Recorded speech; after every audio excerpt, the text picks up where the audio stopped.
You're listening to Civic Media. You can tune into any of our live shows on any radio station across the state with the Civic Media app. Find us in your phone's app store and listen anytime, anywhere.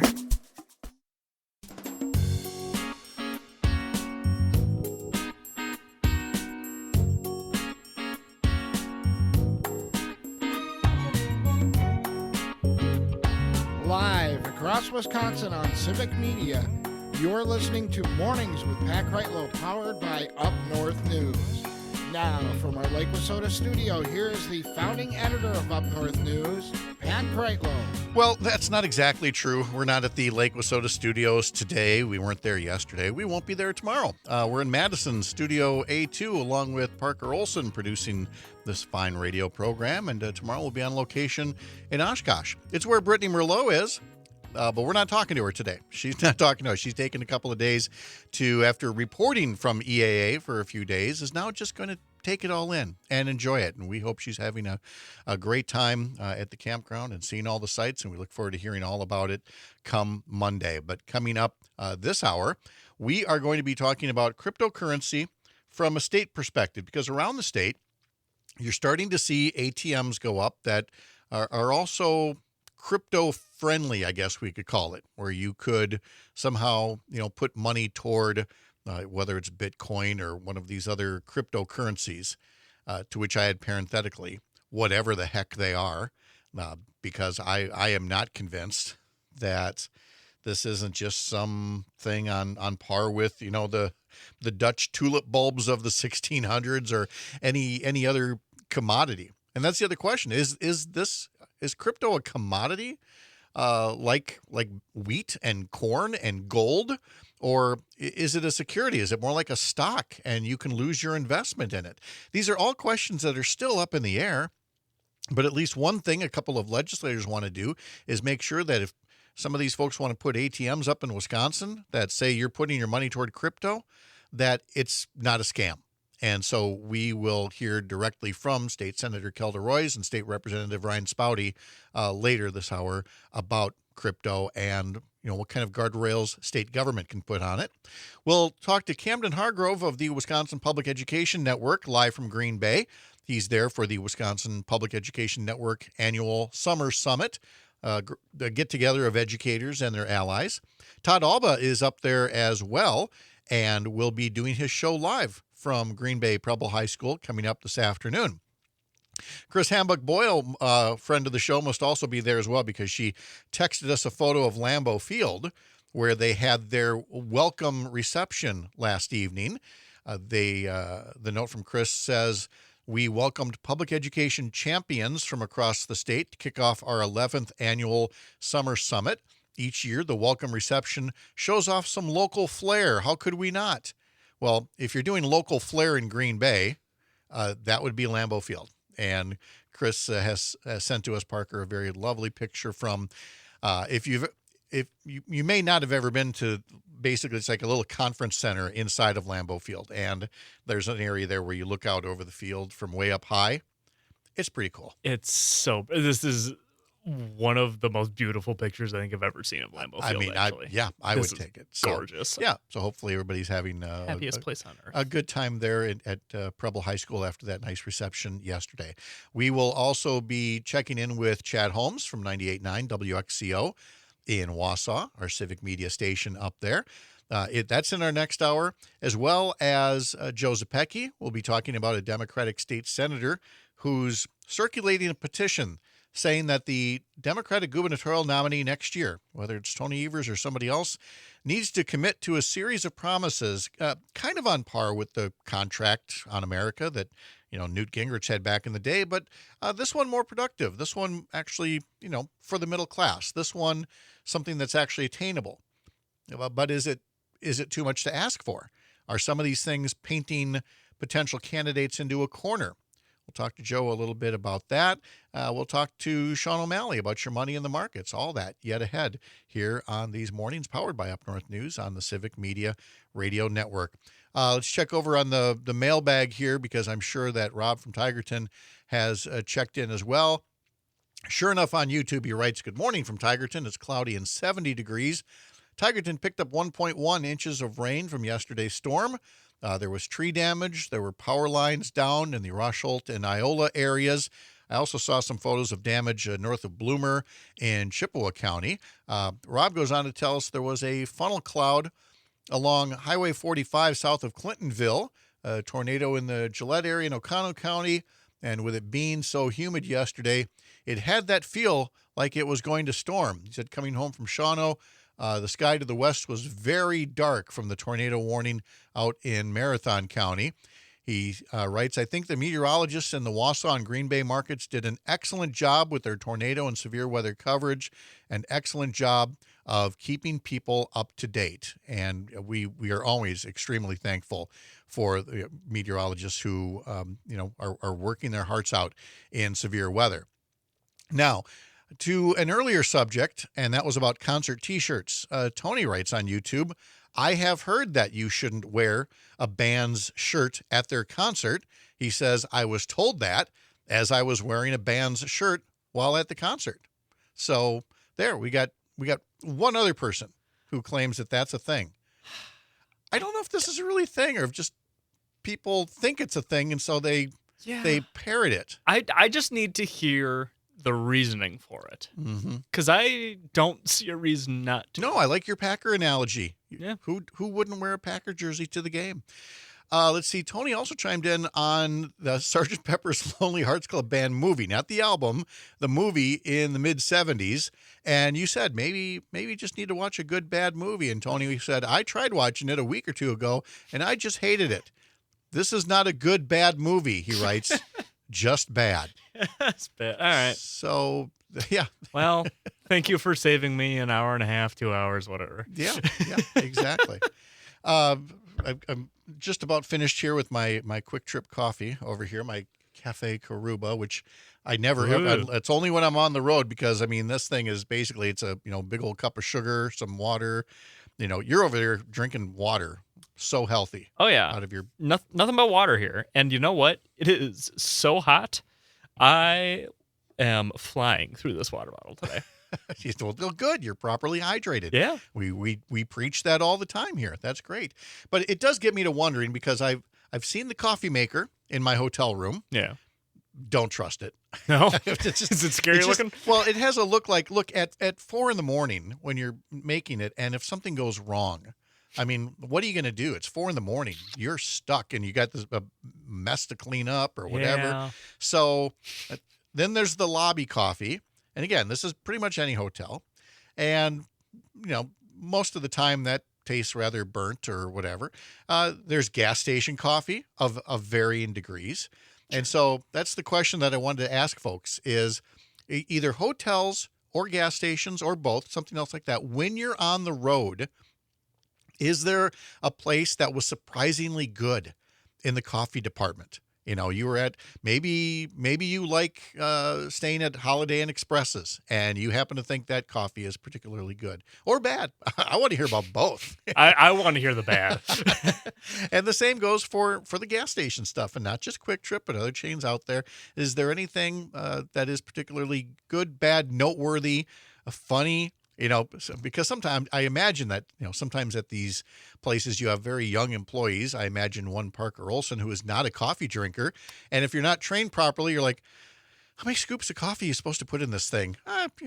12 will do. When it should actually be 2. I'm sure that's right. Yes. So would love to know in the comment sections on Facebook or YouTube if you watch the show there for Up North News or Civic Media, or you can use the Civic Media app to send us a text and let us know more of what you think about either coffee at the gas station, coffee at the hotels, and just being on the road overall. Yesterday. Yeah. Yesterday, I had a sausage McMuffin coming into work because I, usually make my own breakfast, but hit the drive-thru. And then during our little host retreat yesterday, they brought in Ian's Pizza, a Madison institution. Yes. So we had the mac and cheese pizza and the pepperoni and sausage. That looked good. And then, of course, the whole crew went out to dinner on State Street. After that, or on Capitol Square. Get your cheese curds and some other things. Yeah, I should be fasting today. But of course, no, I've got this big old cup of sugar, from the gas station. There's nothing wrong with that, Pat. No. You need what you need. Well, again, we're on the road this week. And so the diet is just it just hits a little bit different. Yeah. That's okay. I'm fine with that. I would love to go somewhere on State Street just for food. There are plenty of good options, although fewer than the last time. Madison's one of those places that is just always changing, and I noticed that like Tudo Pasta is gone. I used to like that. What is it, Short Stack, the breakfast place? Oh yeah, that's now gone. But there are a couple of new places there that have come in since I was last around. So, I mean, State Street in Madison is definitely one of those places where if you can't find something you like, come on back next week. Because there's definitely some turnover in there. Let's see. There's also from Tony, I want Todd's take on coffee because he is an aficionado. Oh, yes. For how much he's on the road? Yeah. Yes, and he does love his Wonder State coffee. He's all the time talking about that as well. The Brewers were big winners yesterday, which is kind of bittersweet given that, that would have then been 13 wins in a row. But instead, it's 12 out of the past 13 because Bryce Terang drove in 3 runs on 3 hits. The Brewers had 17 hits overall in a 10-2 rout of the Seattle Mariners to take 2 out of 3. Quinn Priester went 7 innings, allowed 2 runs on 6 hits with 6 strikeouts. And I think that Roger up in Stevens Point, we were talking about, he put a comment up on Facebook.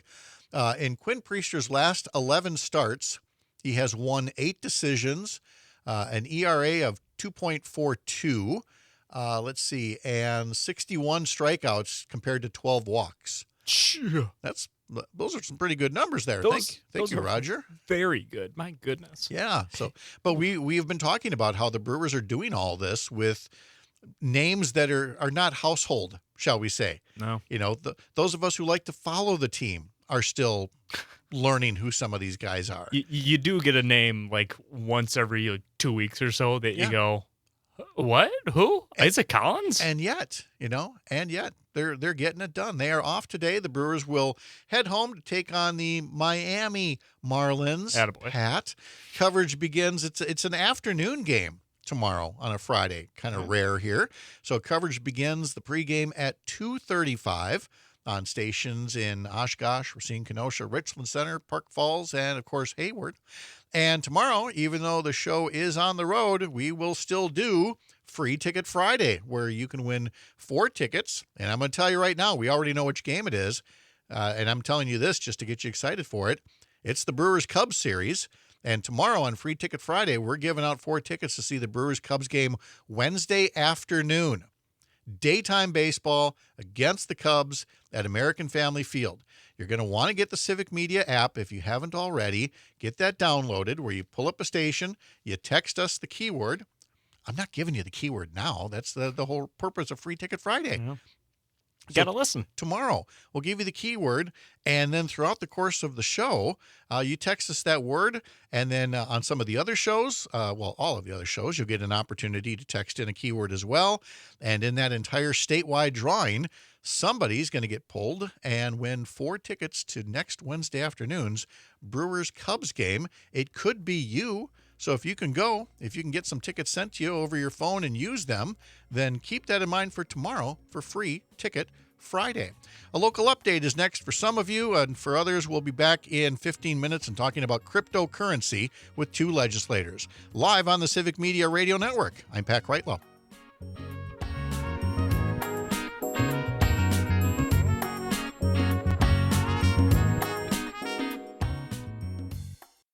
You're listening to Civic Media. Stay up to date on the latest news and information for your local community and Wisconsin by signing up for our free email newsletter. Visit civicmedia.us/email to get started.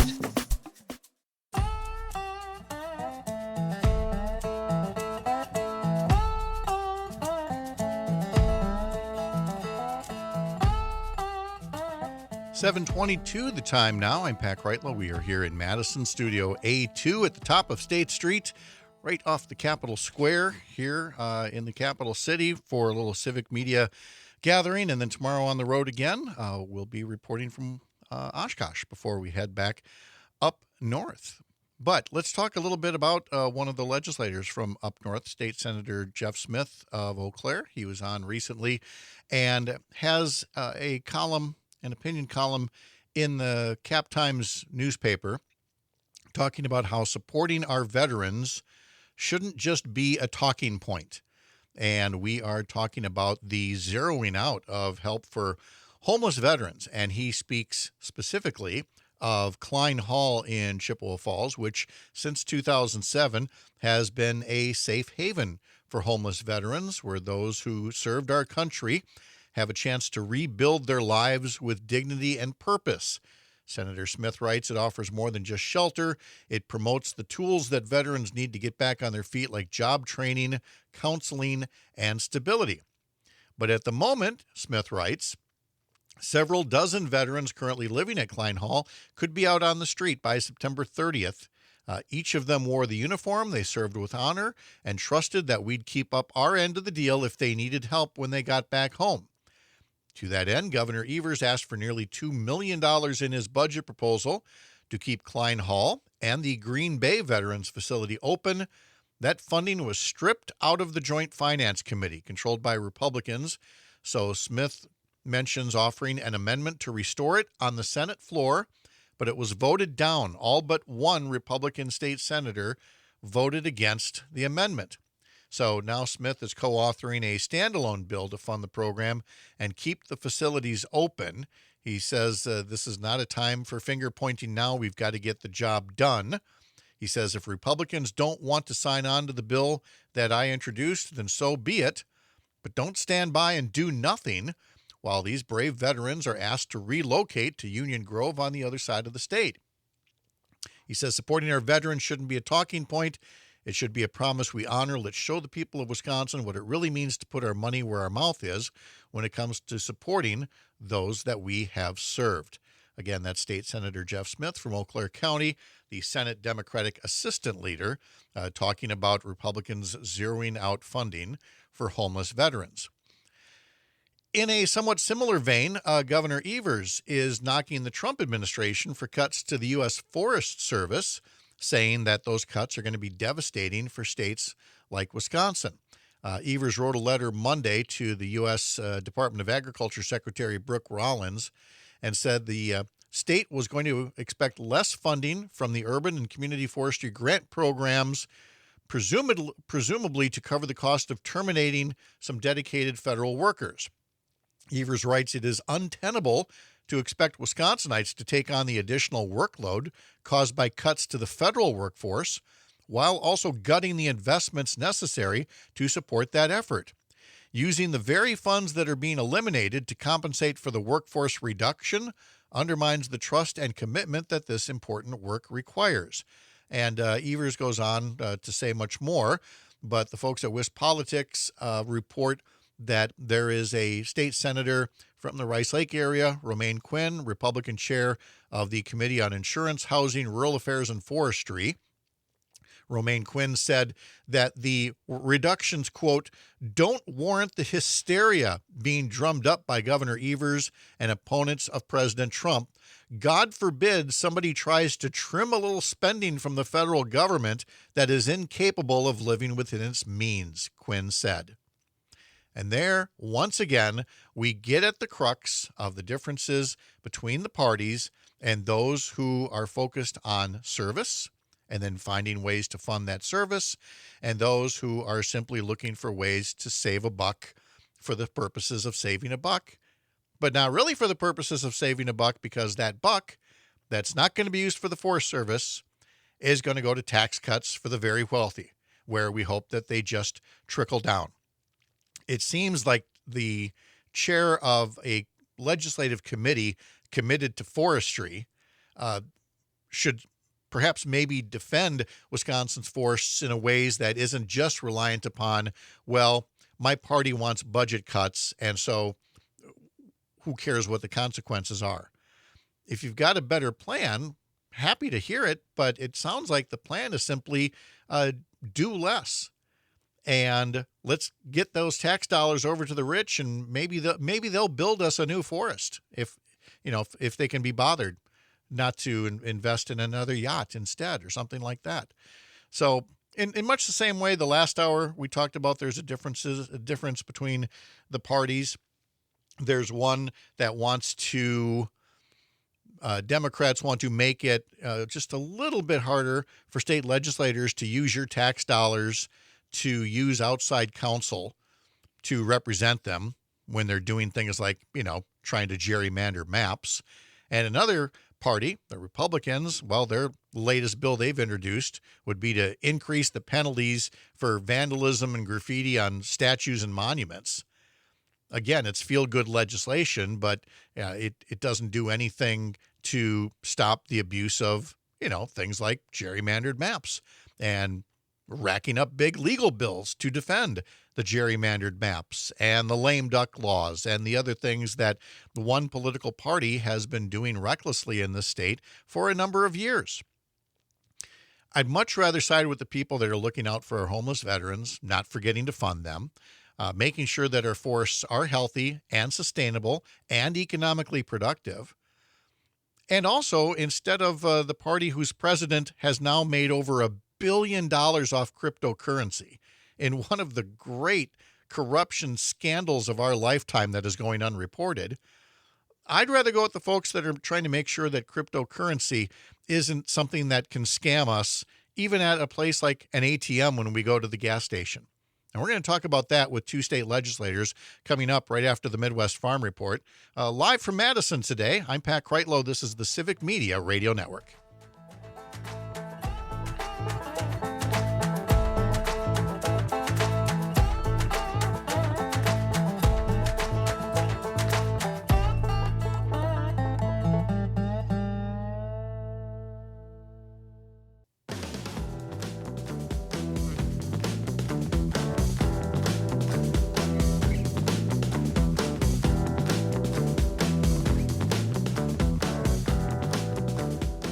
Coming up tomorrow on the program, I'll be in Oshkosh. We'll be hearing from Gordon Hintz, the Winnebago County Executive. We'll also be talking to a provost from the University of Wisconsin-Oshkosh about happenings there, along with our Week in Review panel, which includes former U.S. Attorney Jim Santel and journalists Mark Jacob and Jennifer Schulze. All that and much more. Oh, also State Representative Lee Snodgrass from the Appleton area will be joining us, and Mike Clemens with a look at weekend sports. A very busy day tomorrow from Oshkosh on these mornings with Pat Kreitlow, powered by Up North News and right here on the Civic Media Radio Network, where today we're in Madison, where Parker Olson produces what we do, and Parker's not a coffee drinker. That I am not. Parker pointed me toward the coffee pot here because my original gas station coffee is gone. So I thought, I see a coffee pot there. I will fill it up. Yeah. There's one of those little single-serving Keurig cup thingies. Sure. Okay. And there's a coffee pot. Yeah. I filled it up from the coffee pot. Okay. I put in a little bit of cream and sugar. There you go. Raised it to my lips. It is ice cold. Well. I mean. Yeah. Is it like yesterday's coffee? You're asking the wrong guy. Is it decaf that's next? You have to use the single serve? I do not know if this has any benefit whatsoever. Certainly not in terms of heat. Well, here's the thing. Maybe not caffeine. It may have shocked you enough that you're more awake now. Oh, I'm more awake now, yes. See, it did the job. It did the job. It did this job without having to ingest a thing. Poor guy. Yeah, I know. First world problems. But here's a problem I don't have. I am unburdened by immense knowledge in cryptocurrency. I have a healthy dose of skepticism at this point, which does not mean I'm writing it off entirely. I'm completely admitting I will need to learn more. What I've learned is that cryptocurrency involves, a whole lot of data processing, which means a whole lot of electricity and everything that comes from it, and that the regulatory framework around it is, shall we say, still a work in progress. Now, that doesn't mean you can't do anything about it. Some folks in Washington said they were doing something about it last week. It was allegedly Crypto Week, and Congressman Brian Stile talked all about passing some kind of stablecoin legislation that he said was going to put a regulatory framework around cryptocurrency. A lot of Democrats disagreed and saw it as more of a sweetheart deal. I am again here to tell you that I can't say with authority that it is more one way or the other. I can say this as a former legislator. There is a role for legislatures to play at the state level to protect consumers and perhaps financial institutions, small businesses, the economy. Somebody should be thinking about these things. I have found two people who are thinking about these things. There's State Senator Kelda Roys and there is State Representative Ryan Spouty. And welcome to you both. I hope your coffee is hot, and I thank you for being here with us this morning. Good morning, Pat. I'm sorry to say I actually do like iced coffee. Well, I like iced coffee when I know it's coming. I wasn't expecting it. Kelda, these are weighty issues that we're about to discuss, but I've got to get the fun stuff out of the way here first, because Trygve Olsen, who was filling in for Todd Alba yesterday, and Tony up in Ashland was listening, and he asked this question on YouTube. Did you know Kelda wrote musicals? Found that out yesterday from Trygve Olsen. How do you plead? Well, guilty, but not any complete musical. So okay. you're never going to find anything in like the Library of Congress. But yeah, I was a theater major in college, and actually my best friend from college is a musical theater composer, and he's very successful. So it's really fun to see, the early things that we did together go in the garbage, but he's actually very successful. Kelda, I will feel much better now when you write Wisconsin Legislature, the musical. I just feel like you've already got some verses in your head that will make, Book of Mormon look like child's play by the time you are done. I hope that this happens. So tuck that away for future reference. All right, now let's cover the matter at hand here. And Kelda, while you've got the floor, we'll start with you. What is the bill that you and Representative Spouty are working on from a state level when it comes to crypto, and especially as we see them on these ATM machines that are popping up around the state? So this is basically a consumer protection bill. We know that Wisconsinites want to experiment and learn about these new kinds of technologies, including cryptocurrency.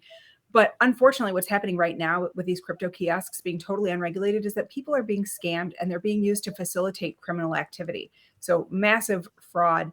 And stories are really, really heartbreaking. People just losing their life savings in an instant. So this is a bill to basically put a framework, create some guardrails so that people can safely use cryptocurrency kiosks, and so that there's some accountability and law enforcement can actually go after these criminals, which right now it's almost impossible for them to do. And Representative, why don't you help fill in tell us more about the bill and your involvement in it? Absolutely. Thanks for having me on, Pat. Good to see you, Kelda, as always. Senator Roys and I teamed up on this. Former prosecutor. I was a drunk driving prosecutor, actually. That was my primary focus. But as we're all well aware, there are many crimes against people's property that aren't tangible, that you can't actually see. And crypto it's the Wild West still. There's still a lot of unregulated areas of that, we'll call it enterprise. And what we're doing is we are stepping up at the state level and we are saying, hey, we need to have some rules. We need to have some ground game rules that everyone is expected to follow. And the goal, we want to encourage entrepreneurship and the development of new technology, but we also need to be serious. There are many cases, both here in Wisconsin and across the country, of folks, frequently they're seniors, who are being defrauded. They are losing just an incredible amount of money, as Senator Roy's mentioned, like that. We need to have some good government, some very basic regulations in place to make sure that people are not cheated and scammed out of their livelihoods. And that is what this bill aims to accomplish. Senator, can we then get into a little bit more specifics, either if not what the bill does or maybe what it's trying to prevent? Are there examples of scams or crimes that have been seen elsewhere that we don't want to see happen here? Absolutely. And they're already happening here, to be clear. A lot of scams basically tell you to go put money in this kiosk because you're going to buy something from overseas, or they're used for, criminals use them to transfer proceeds of their ill-gotten activities.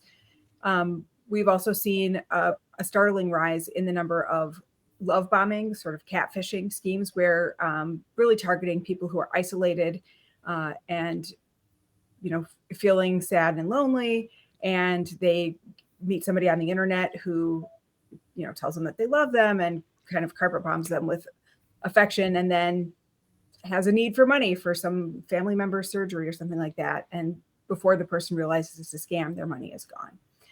So we worked with the Department of Financial Institutions on this bill. They have just promulgated some regulations, but they are really excited to update our statutes. Right now, if you transfer money using your credit union or an online service like PayPal or Venmo, it's regulated. So this bill basically turns crypto kiosk operators into regulated money transfers, meaning they have to obey the same rules and have the same protections as your bank. You have to verify the identity of the people who are using this. And that's as important for law enforcement. If there is an allegation of a crime, that they can go back and say, well, here's this person's ID, here's what they presented us, and here's the name they gave us. There's a daily limit so that you could only withdraw, or you could only use up to $1,000. This is really important because if somebody, is asking for $40,000, you could lose that in a day right now. There's also the ability to get a refund from the crypto operator if within 30 days you have reported to law enforcement and reported to the kiosk operator that you were scammed. And that's really, really important because right now there's functionally no way for people who have been victimized to get their money back. Can you talk, Representative Spouty, a bit about just the volatility of crypto? I worry, and at the risk of getting too far in the weeds here, but that somebody may have thought they were investing so much or spending so much on this, they do feel like they were scammed. They want to get something back, and the response to them is, well, now it's only worth this much. And again, I mean, who knows? You're basically looking to see that dollar for dollar, if somebody gets scammed, they're going to recover the money that they thought they were putting toward what turned out to be a fraudulent transaction. Is that about right? Yes, that is correct. I'm not. I don't own any Spouty coin. I don't. I'm not in that market personally. But the whole purpose of this bill, the goal of this bill, is when we have these regulations, these licensure requirements, these know your customer requirements, warnings on a crypto kiosk. You can see these in. They're sprouting up all over in malls and in convenience stores, gas stations. Warnings. That's another important part of this bill. The goal is to have the number of cases where people, as we are seeing, like I said, across the country, including here in Wisconsin, we want the number of those cases from the get-go to go down. We don't want to have folks in a situation where they are seeking a refund because they've been defrauded. So again, kind of setting aside the whole, what's it like to be in that market? If you play by the rules and you want to do crypto, good on you. Go for it. We are setting these regulations in place so that way we do not have as many instances of criminals using a lack of regulation to defraud people of incredible amounts of money. It would be nice if this were a nonpartisan, non-political issue. Tony puts up on YouTube, who could possibly be against this bill? Well, I'm sorry to put some politics into us, but I have a feeling that maybe a certain White House occupant who has made more than $1 billion with his own cryptocurrency, which seems an awful lot like a shell game to me, might be it. And so, Kelda, when we see what Congress was working on last week, and we know that Wisconsin Congressman Brian Stile was one of those leading the charge on this. How confident do you feel that what Congress and the Trump administration are doing will be helpful to you as state legislators or an impediment? Well, I'm very concerned that this absolutely corrupt regime in Washington is going to try to crack down on states' ability to protect consumers. We have never seen a president monetize being in the White House the way that this president has. And one of the ways that he's doing that is with crypto schemes and, any type of financial asset that you might have, whether it's cash in the bank, whether it's, jewelry or gold or stocks, bonds, real estate. There there are regulatory guardrails in place. Even if you're in, more speculative markets like early stage investing or hedge funds, private equity, there are still rules in place and there are regulatory regimes that have to be followed. And crypto really is the Wild West. And that is why it is the, the gambling of choice, the asset of choice for criminals and fraudsters. And, the idea that we should just sit by as people are scammed, I think is outrageous, right? I mean, what is government for if we're not going to stop crime and keep people safe? And that's where when Congressman Stiles says we want to spur innovation, development, and growth in crypto, again, the sense I get from you and others is saying, okay, in the point where it's legal and does not become the Wild West. And so I'm very thankful to see state-based legislation like this. Senator Kelda Roys of Madison, Representative Ryan Spouty of Ashwaubenon, thank you very much for your time today. We really appreciate it. Good to be with you. All right. Have a wonderful day. A local update is next for some of you. And then in our next hour, Chad Holmes, Sean O'Malley, Joe Zepecki on the Civic Media Radio Network.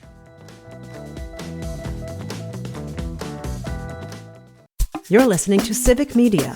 Find the latest news, information, and archives of all your favorite shows on the Civic Media website, civicmedia.us.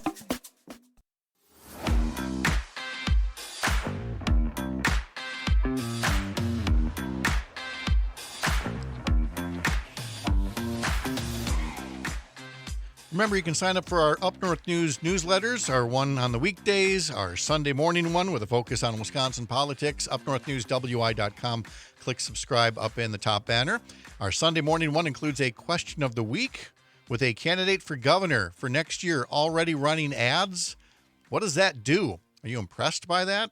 Do you understand it's how you have to build name ID? Or is it a turnoff? And you might be less inclined to vote for this person for spending money on TV ads this early. That's part of our Sunday morning newsletter. Sign up again at upnorthnewswi.com. Well, we normally in our homeroom segment on Wednesday mornings at 7:30 talk about public education, but public education's, I don't know if you'd call it Super Bowl or maybe their Daytona 500, whatever it is happening in Green Bay today up at Preble High School. And Camden Hargrove from the Wisconsin Public Education Network joins us to talk all about today's Summer Summit 2025. Camden, how are you? Hey, I'm doing well. Thank you for having me on. That's wonderful to have you here. You're working with some great people with the network.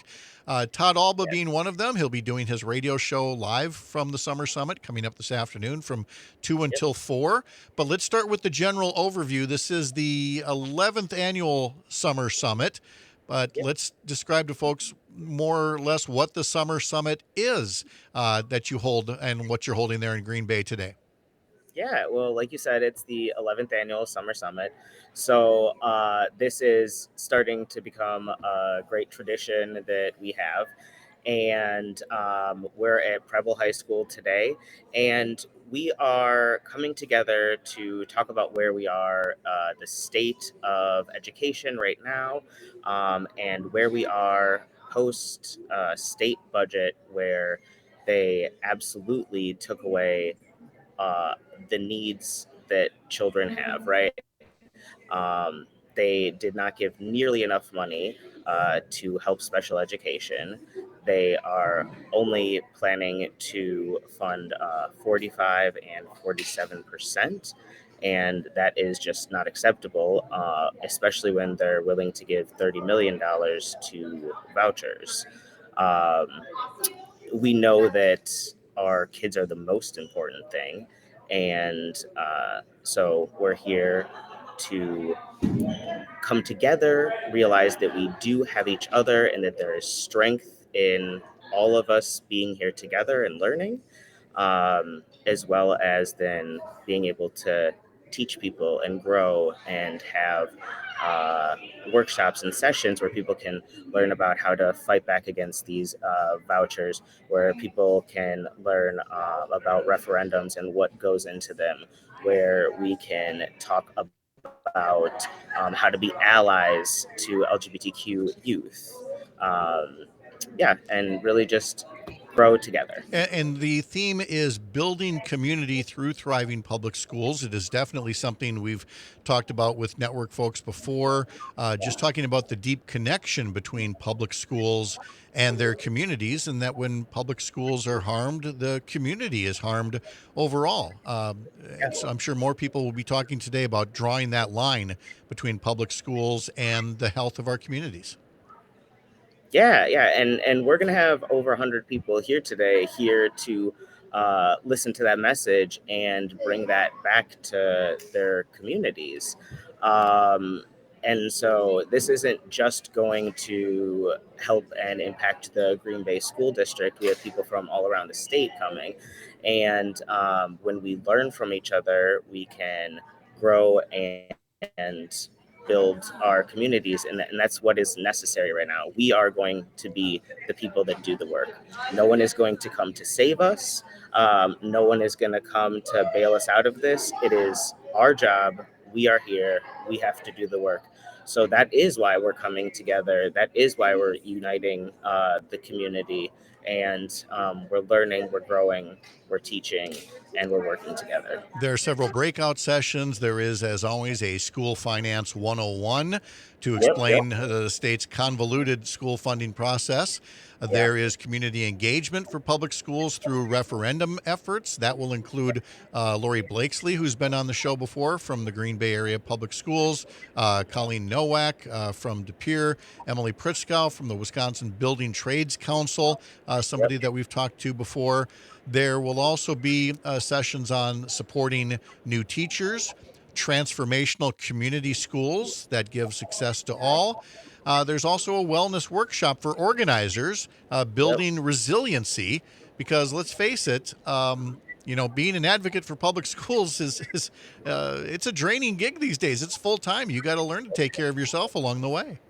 Yeah, burnout is real, and like I said, all of us need to come together, right? Well, that can get exhausting if we just keep burning.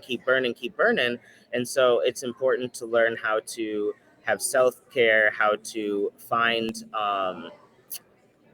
what helps us thrive, so we can make sure that we embrace that and work on that, so we have enough of ourselves to give and enough energy to keep doing this fight. There will also be supporting public schools in an age of disinformation with Christina Bry from the Wisconsin Education Association Council.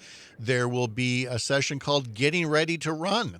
Some educators are thinking about being candidates next year, and former legislator Christina Sandher, the executive director of Wisconsin Progress, along with training director Becky Rasmussen, will be putting on that seminar as well. And then you had that reception at Lambeau Field last evening, so that had to be a really nice way to, pun intended, kick things off. Yeah, I mean, that's a great pun. I will bring it back real quick to what you're talking about running, because it lines right into what I was saying about it being about us, right? And the people that run for school board, these are the people in our community, right? These are previous teachers. These are people that care about our kids. And learning how to get into that and run is very key. One of many topics to be covered at the Summer Summit. Camden Hargrove covering it for the Wisconsin Public Education Network. Camden, thank you. Have a great day. Thank you so much. You too. All right. We've got a lot ahead coming up in the third hour of Mornings with Pat Kreitlow, powered by Up North News, live on the Civic Media Radio Network.